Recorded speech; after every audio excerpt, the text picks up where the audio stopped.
இன்னைக்கு மகாநதி சீரியல்ல குழந்தைய வந்து ஸ்கூல்ல விடுறதுக்காக விஜய் வருவான். விஜய்க்கு வரும்போது குழந்தைய இறக்கி விட்டுட்டு, அவன் கார் கண்ணாடிய பார்த்து அப்படியே அவன் தலைய கோதி விட்டுட்டே இருப்பான். அந்த குழந்தை அப்படியே ரொம்ப நேரமா அப்படியே கைய கட்டி பார்த்துக்கிட்டே இருக்கும். அதுக்கப்புறம் அவங்க அப்பா பார்த்துட்டு, "ஹலோ" அப்படின்னு சொல்லி கூப்பிடுவா. உடனே அவன் திரும்பி திரும்பி பார்ப்பான். "இங்க நான் தான் கூப்பிடுறேன்" அப்படின்னு சொன்னோனே குழந்தைய பார்ப்பான். "என்ன அம்மு?" அப்படின்னு சொல்லி கேட்பான். ஆமா. "என்ன பண்ணிக்கிட்டு இருக்கீங்க? என்னைய இறக்கி விட்டுட்டு" அப்படின்னு சொல்லி கேட்பா. அதுக்கு அவன் சொல்லுவான், "நீ இன்னும் கிளாஸ்க்கு போகலையா?" அப்படின்னு சொல்லி கேட்பான். உடனே குழந்தை சொல்லுவா, "ஆமா, என் ஸ்கூல் பேக்க குடுக்காம நான் எப்படி போறது?" அப்படின்னோனே, "அச்சச்சோ!" அப்படின்னு சொல்லிட்டு பேக்க எடுத்து மாட்டி விடுவான். குழந்தைக்கு வந்து பேக் எல்லாம் எடுத்து மாட்டி விட்டுட்டு, "சரி பாய்மா" அப்படின்னு சொல்லி சொல்லும்போது, "நீங்க இவ்வளோ சீக்கிரமா என்ன ஸ்கூல்ல கொண்டு விடுறீங்க. நான் மட்டும் தான் கிளாஸ்ல ஃபர்ஸ்ட் ஆளா இருக்கேன். அது தெரியுமா உங்களுக்கு?" அப்படின்னு சொல்லி கேட்பா.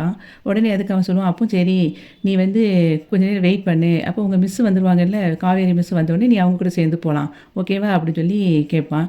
"நீங்களே இப்ப அவங்களுக்காக தானே வெயிட் பண்ணிட்டுருக்கீங்க" அப்படின்னு சொல்லி அவ கேட்கும்போது, அவன் அப்படியே தலைய சொரிஞ்சிட்டு இருப்பான்.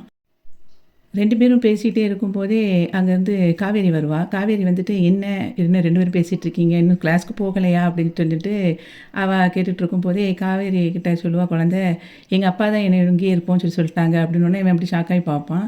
உடனே அவ அப்படியே முழிப்பா, காவேரி. உடனே அதுக்கு அவன் சொல்லுவான், "இல்ல மிஸ், அவ கிளாஸ்க்கு ஃபர்ஸ்ட்டா போறாளா, அதான் சீக்கிரம் போக வேண்டாம். யாராவது அவ கிளாஸ் மிஸ் வராங்களான்னு பார்த்துக்கிட்டு வெயிட் பண்ணிக்கிட்டு இருந்தா." அப்படிங்கும்போதே, காவேரி அப்படியே திரும்பி பார்த்துட்டு ஒரு ஸ்டூடெண்ட் அங்கேருந்து போவா. அவள பேர சொல்லி கூப்பிட்டுட்டு, "நீங்க 2 பேரும் இப்போ கிளாஸ்க்கு போங்க" அப்படின்னு சொல்லி சொல்லுவா. உடனே அதுக்கு குழந்தை கேட்பா, "அப்ப நீங்க வரலையா?" அப்படின்னோனே, "நீங்க போங்க, நான் வாரேன்" அப்படின்னு சொல்லிட்டு குழந்தைகள 2யும் அனுப்பிட்டு, அதுக்கப்புறம் விஜய்ட்ட பேசுவா. அதாவது நேத்து ரொம்ப நானும் அம்மாவும் ஃபோன் பேசி முடிச்சோனே பேசிக்கிட்டு இருந்தோம். ரொம்ப வருத்தப்பட்டோம். எனக்கு மனசே கஷ்டமா போச்சு. ஏன்னா, அ எங்களால எங்களுக்கு சம்மந்தமே இல்லாத உங்களுக்கும் உங்க ஒய்ஃப இழந்துட்டு, நீங்களும் உங்க குழந்தையும் தனிமையா இருக்கிறத நெனச்சு ரொம்ப கஷ்டமா போச்சு, அப்படின்னு காவேரி சொல்லுவா. அதாவது எங்களால தான் உங்களுக்கு இந்த பிரச்சனை வந்திருக்குன்னு சொல்லிட்டு ரொம்ப குற்ற உணர்ச்சியா இருக்கு, அப்படின்னு ஃபீல் பண்ணிட்டுருப்பா. அதுக்கு அவன் சொல்லுவான், "ஏங்க ரோட்ல எத்தனையோ ஆக்சிடென்ட் நடக்குது. அது மாதிரி தான் இதுவும். எங்களுக்கு நடக்கணும்னு விதி இருந்திருக்கு. அதனால நடக்குது. நீங்க ரொம்பலாம் ஃபீல் பண்ணாதீங்க." அப்படின்னு சொல்லிட்டு, "திரும்ப திரும்ப இப்படி சாரி கேட்டுக்கிட்டே இருக்காதீங்க." அப்படின்னு சொல்லும்போது, "எத்தனை நேரம் சாரி கேட்டாலும் என்னால அத வந்து மறக்கவே முடியலங்க." அப்படின்னு சொல்லி சொல்லுவா. அதுக்கப்புறம் அவ சொல்லுவா, "உங்ககிட்ட ஒரு விஷயம் கேட்கலாமா?" அப்படின்னு சொல்லி சொல்லும்போது, "என்ன விஷயம்னா?" "இல்ல பர்சனலா தான் உன்ன கேட்கணும்." அப்படின்னு சொல்லி சொல்லுவா. "சரி கேளுங்க." அப்படிங்கும்போது, உங்க ஒய்ஃப் இறந்து 5 வருஷம் ஆச்சு. இந்த 5 வருஷத்துல உங்களுக்கு வந்து நீங்களும் உங்க குழந்தையும் இப்படி தனியாவே இருக்கீங்களே, உங்களுக்கு இன்னொரு கல்யாணம் முடிக்கணும்னு தோணவே இல்லையா? அப்படின்னு சொல்லி கேட்பா. இல்லங்க, எனக்கு அப்படிலாம் ஒண்ணும் தோணல" அப்படின்னு ஃபர்ஸ்ட்டு சொல்லுவான். "ஏன் நீங்க வந்து இப்ப கல்யாணம் முடிச்சுக்கிட்டா என்ன? நீங்களும் கஷ்டப்படுறீங்க, உங்க குழந்தையும் வந்து கஷ்டப்படுறாள்ல. அதுக்கு நீங்க ஒரு கல்யாணம் முடிக்கலாம்ல" அப்படின்னு சொல்லும்போது, இவன் அப்படியே ஷாக் ஆகி அவள பார்த்துட்டே இருப்பான். அப்படியே பதில் சொல்ல மாட்டான். "ஏன் நீங்க சொல்ல மாட்டீங்களா பதிலு? சொல்லுங்க" அப்படிங்கும்போதும் அவன் அமைதியா இருப்பான். அந்த சமயத்துல ஸ்கூல் பெல் அடிச்சுரும். அப்போ அவன் சொல்லுவான், "உங்களுக்கு ஸ்கூல் பெல் அடிச்சுட்டு, நீங்க கிளம்புங்க, நேரம் ஆயிரும்ல" அப்படின்னு சொல்லிட்டு அவன் கிளம்பி போயிருவான். இவ அப்படியே அமைதியாயிட்டு கிளாஸ்க்கு வந்துருவா.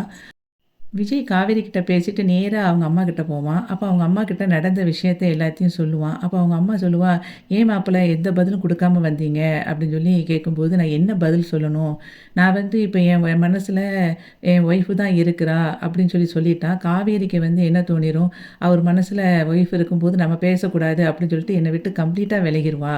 அப்படிங்கும்போது நான் எப்படி சொல்ல முடியும்? அப்ப வந்து அவங்க அம்மா சொல்லுவா, "அப்ப கல்யாணம் முடிக்க எனக்கு ஆசை தான்" அப்படின்னு சொல்லி நீங்க அவர்ட்ட சொல்லியிருக்கலாம்ல அப்படிங்கும்போது, அதையும் சொன்னாலும் அவ என்ன நினைப்பான்னா, 5 வருஷமா பொண்டாட்டிய உருகி உருகி காதலிச்சாரு. கேட்ட உடனே ஆமா கல்யாணம் முடிக்க ஆசை தான் அப்படி சொல்லியிருக்காரு.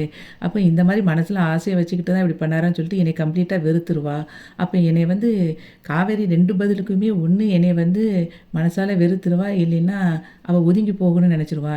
காவேரி மனசுல என்ன பத்தி ஒரு சின்ன ஆசை இருந்திருந்தா கூட, அத சொல்லாம அப்படியே விட்டுருவா அப்படின்னு சொல்லிட்டு இருக்கும்போதே, அவங்க அம்மா சொல்லுவா, "அதெல்லாம் இல்ல மாப்ள. இப்ப வந்து அவ உங்க மேல ரொம்ப ஒரு அஃபெக்ஷனா தான் இருக்கா.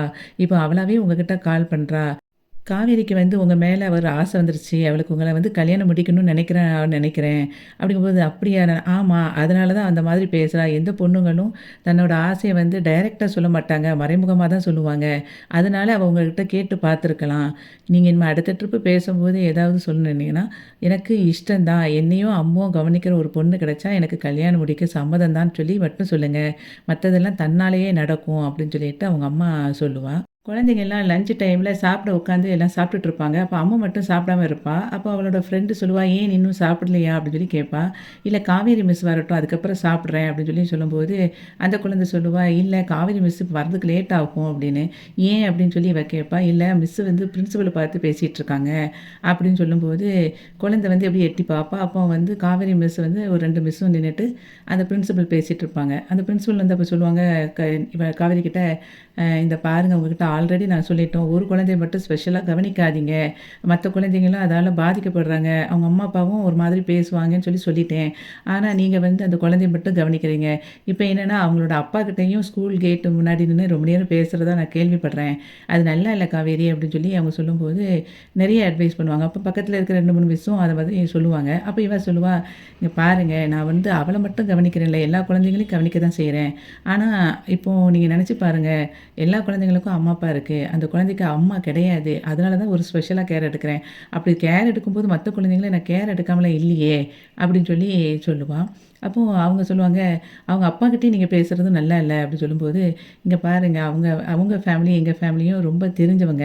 எங்க 2 குடும்பமும் நல்லா தெரிஞ்ச குடும்பங்கிறதுனால தான் நான் அவங்க அப்பா கிட்ட நான் பேசுறேன். அப்படிங்கும்போது, அதுக்கு வந்து அந்த பிரின்சிபல் மேடம் சொல்லுவாங்க, "எனக்கு நீங்க என்ன காரணம் சொன்னாலும், எனக்கு நீங்க வந்து பேசுறது கொஞ்சம் கூட பிடிக்கல. மத்த பேரண்ட்ஸ் எதுவும் கம்ப்ளைண்ட் பண்றதுக்கு முன்னுக்கூட்டி இத வந்து நீங்க ஸ்டாப் பண்ணுங்க." அப்படின்னு சொல்லிட்டு கிளம்பி போயிருவாங்க. இவ அப்படியே அமைதியா இருப்பா. அப்போ குழந்தையும் வந்து அப்படியே கேட்டுட்டு இருப்பா. அதுக்கப்புறம் ஸ்கூல் முடிஞ்ச உடனே இவ குழந்தை வந்து அப்படியே வந்து வெளிய நிப்பா. சோகமா அப்படியே இருந்துட்டுருப்பா. அந்த சமயத்தில காவேரி வந்து அப்படியே வெளிய வந்துட்டு அப்படியே கிராஸ் ஆகி குழந்தைய கண்டுக்காம அப்படியே போயிட்டே இருப்பா. அந்த மாதிரி இன்னைக்கு வந்து மகாநதி சீரியல் வந்து முடிஞ்சது.